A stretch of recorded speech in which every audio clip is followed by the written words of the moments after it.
This is Jim Empter, Van Ahn Co, Alexandria, Minnesota, with the trading, closing grain and livestock comments here for January 14th, 2021. Corn market up 10, beans up 24 1/4, Chicago wheat up 9 1/2, Minneapolis up 11 3/4, Kansas City up 10 3/4. Another very good progressive day with the market going to the top side.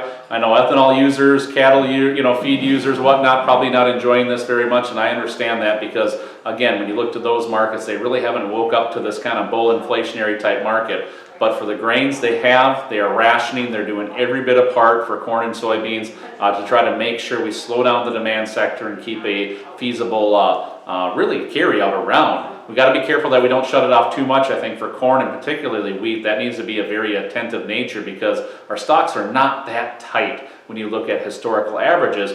But what USDA has said in the last report is we need to cut 250 million bushel out of demand, so that's why we're seeing the progressive nature now. A lot is going to depend on demand, obviously, planting intentions, and then obviously the weather working ahead and what that true number comes in at for demand. But for right now, a 1.5 we can maintain. We just need a good base of acres now for next year. So we'll keep an eye on this. Price counts right now, we're getting into that mid $14 level for beans. Next area is really another $2 higher into the mid 16s and testing kind of record contract highs. And guys, nothing's out of the question. Corn market getting into this 528 to 550 area. I think you're going to see sellers show up here on an every other day basis or whatnot. So be a little more attentive there. We're going to need something more bullish to get, I think, going beyond that level. We'll see if that holds true. Feeder cattle down 97 1/2, live cattle down 17 1/2, hogs down 50.